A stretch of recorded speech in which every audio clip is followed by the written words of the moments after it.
We're going to be talking about the pretzel argument method. Pretzel method. Pretzel method. Making it a good argument, if that's, a term that we can use. But to make it a productive, where you come to some form of resolution. Yeah, that's important. That's important. Yeah, and we can give, from our experience, we've had many arguments or disagreements that we haven't, before we learned this method. So that's why this is so important. That we hadn't completed, or we just it was like a cycle. We kept repeating the same things over and over and over. Yeah, and you wonder, and we wondered this, why did we just keep having the same thing again? It was just coming up maybe in a different form. Yeah. And until we learned this method, and it was really awesome method. Yeah. Yeah, it was awesome. Once we learned it, we used it just about right away. Yeah. Just right away. We used it right away, and we resolved some things that were ridiculously coming up all the time. Yeah. And it is such a blessing, and I even appreciate the author of this method, and even for the Lord leading us to this method. And the author of that was Steve Elzinga. And just wanted to give note and credit for that.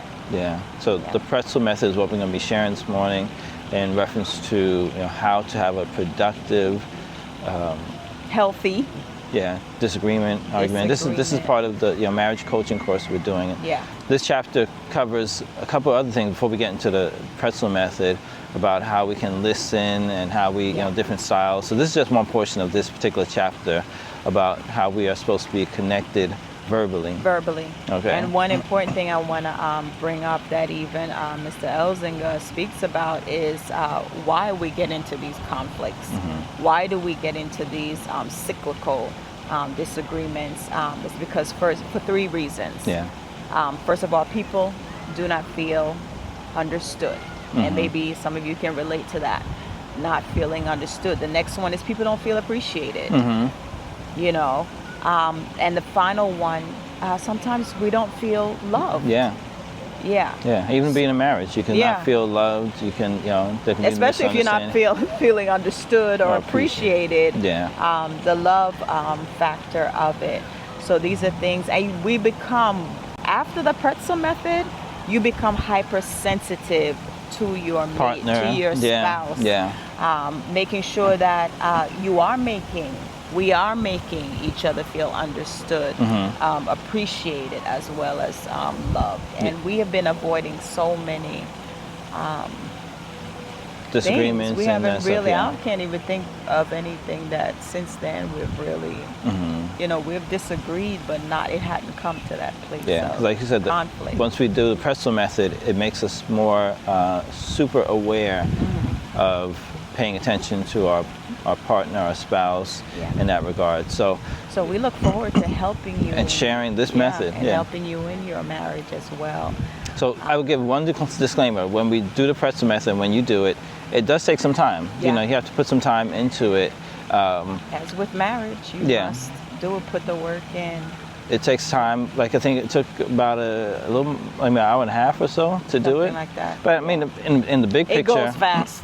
In the big picture, doing an hour and a half versus doing years of the same thing, or months of the same thing. Or even a couple of days, where sometimes you could just be in, you can be in something with your spouse for a day or a couple of days.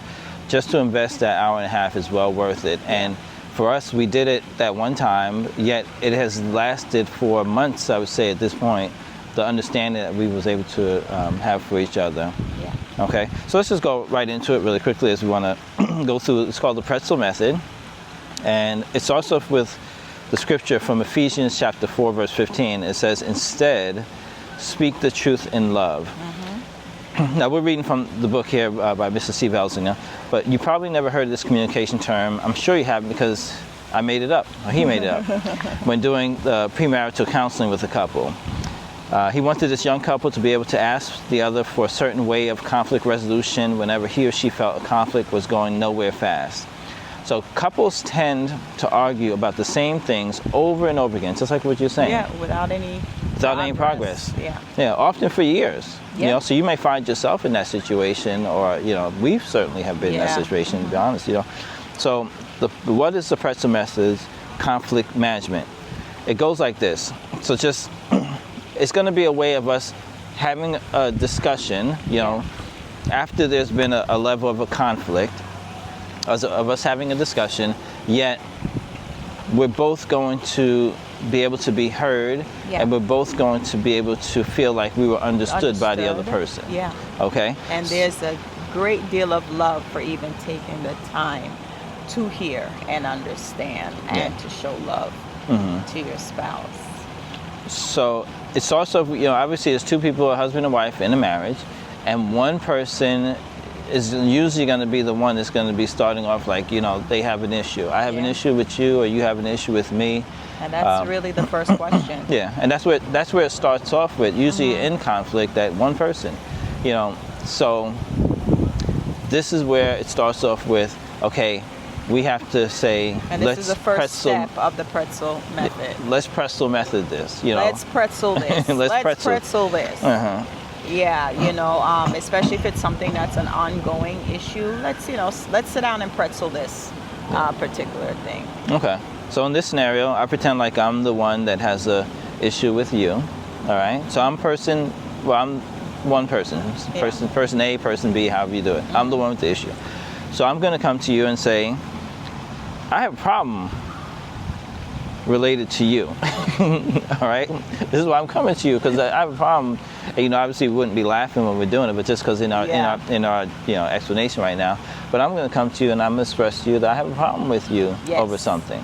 And one important thing to do here is the responder. The responder is not now what they call, I think he spoke about this as you being, no, I read an article, one of the articles that we got while we were taking the course, and it was the first responder is the one that's going to now, and I would be the first responder because he's bringing the challenge. So I would be the first responder. First responder is the one that really starts the way, is going to really now gear the way that the conversation is going to go. Yeah. Usually if it's now on the attack, then that's how the conversation might turn out. Yeah. Like if I have an issue with you, you might get defensive first. Defensive, yes. You know, and then it turns into, and this is what normally would happen in a conflict or in an argument. What do you mean? Yeah. You know, But when we pretzel it, it's going to be... It's going to be very different. So person B, which is the responder, has to have, what do you call it? Some control? Yeah. Real control as to not retaliate. Right now, remember, you're now in the part of, I want to understand you. I want to show you that I really appreciate, number one, that yes, you may have an issue with me, but let me understand it. You show appreciation by I kind of appreciate where you're coming from, but let me really hear the full matter, in other words, before I go jumping, fast and quick. Yeah. Because that's how arguments. So me being I was saying, if real quick, I'd like to look at the big picture of it, because you realize as the responder, in the big picture of it, this method that we go through is going to be something that can help both of us. We're both going to feel, we're going to get to speak, we're going to get to hear, and it's going to be like the pretzel. We're both going to have equal opportunity. Just initially, because I have the issue with you in this scenario, you have to be the one that's going to be more... In other words, wait my turn. Yeah, wait your turn. Wait my turn to express. And this kind of really slows conversations down where it's not heated. We may initially feel, especially the responder may initially feel like attacked. Yeah, and I would be heated too, because there's something I have to issue. But it, like you said, it slows it down. It slows it down, so it slows tempers down, it slows the flares down, and all of that. Just really think about it. Yeah. So me now, my response would be could you explain a little bit more about this problem that you have with me? Yeah. So, as you were saying before, I'm going to be the one bringing the issue. You're going to be the one that's just asking questions. Yeah, I just want to now understand you. Yeah. So, keep this in mind that she's only going to ask questions. Her at this point of the conversation, all she's going to do is ask questions. She's never going to respond to what I say. She's never going to counter what I say. Yeah. She's never going to challenge what I say because she wants to understand. So I'm asking questions to kind of get a little bit more detail. Yeah. Really, let me hear the heart. And I'm telling you, when you're patient with it, this works. Yeah. When you get an understanding, because what happens sometimes in arguments, we hear what we hear, and then we create a narrative and we run with that, and that may not necessarily be what the person is actually meaning when they're saying, but we're going off of that and we just run with that. And what do you mean? Da da da da da da.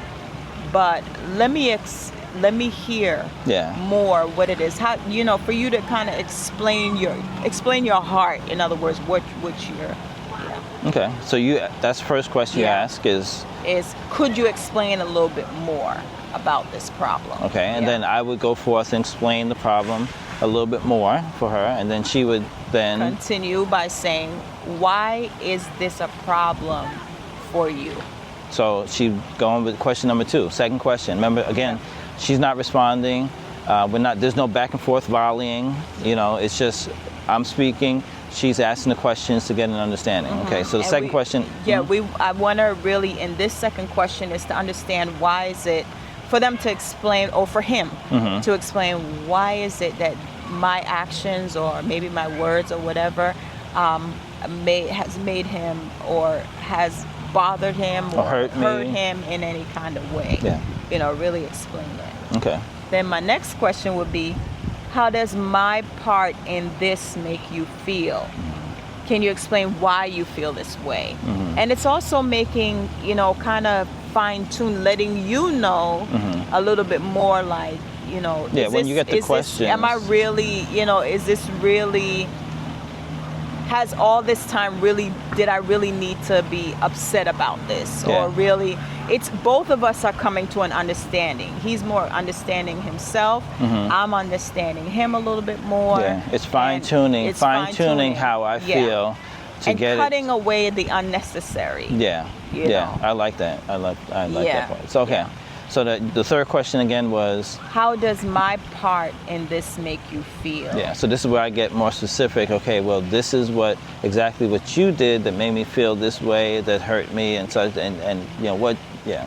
So now I'm explaining and answering that question. And explaining the feelings altogether. And okay, then the next question is, it's not even a question this time, which this is very important.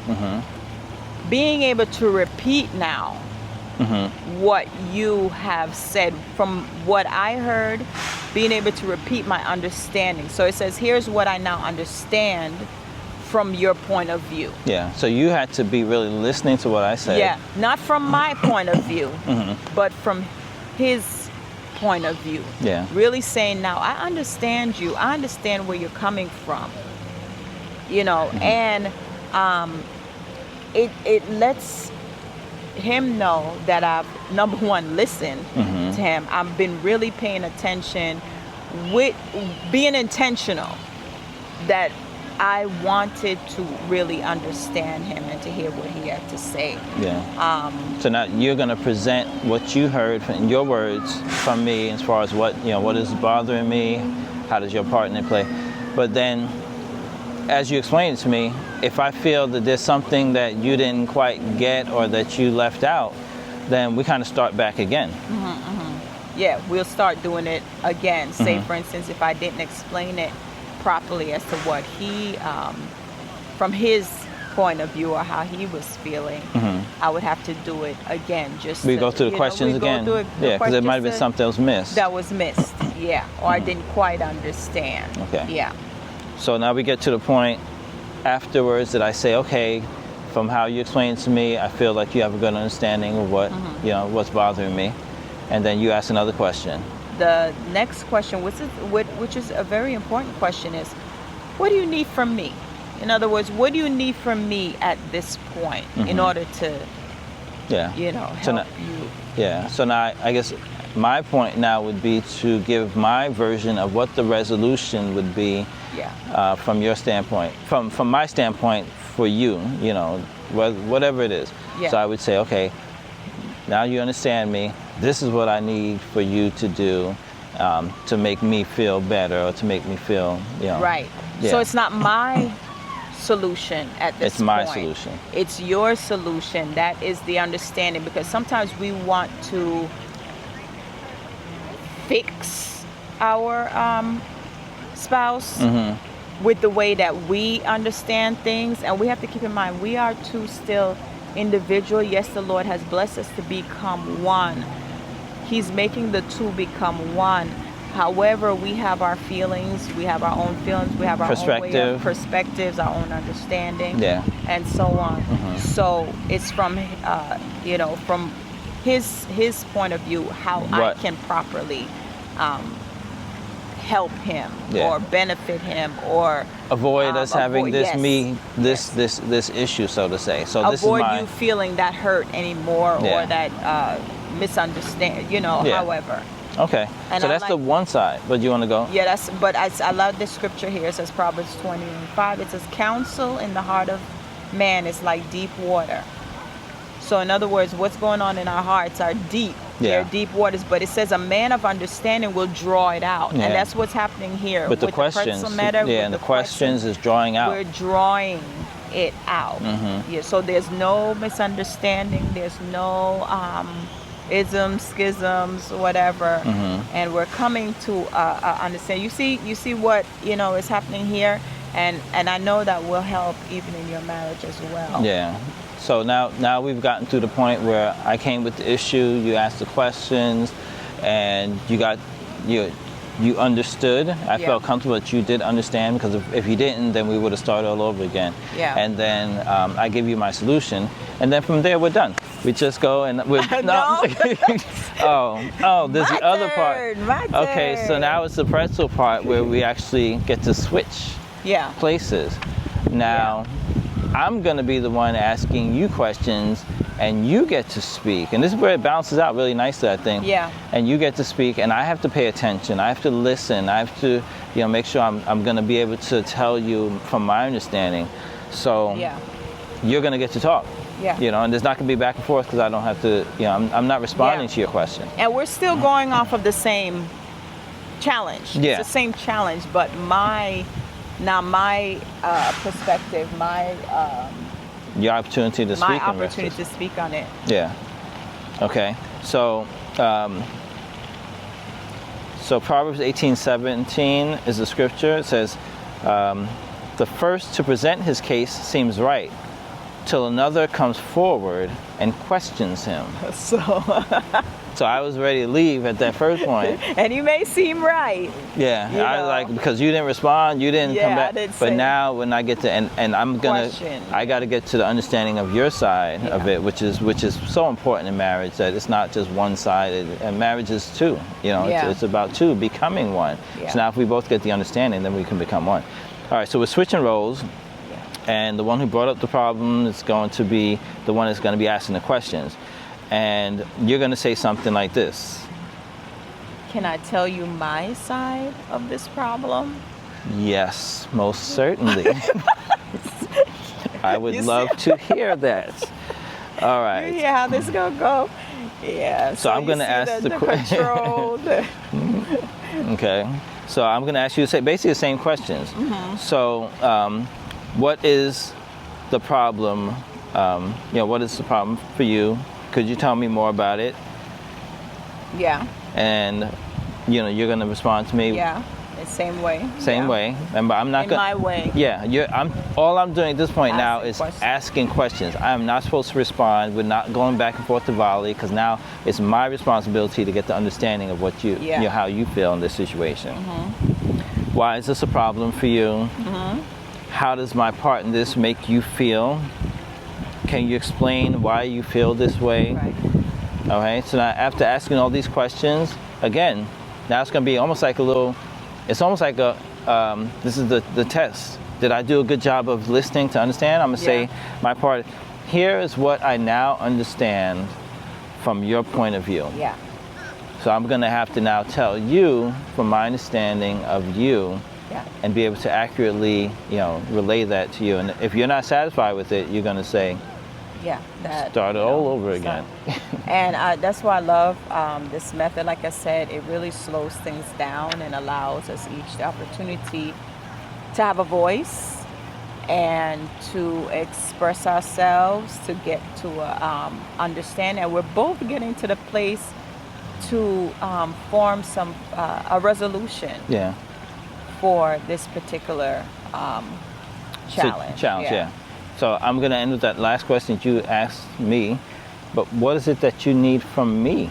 So now this is your perspective of your resolution for this situation, this argument, this disagreement. And this is where compromise comes in, because obviously he's going to need something. And sometimes you might find that you guys need the same exact thing.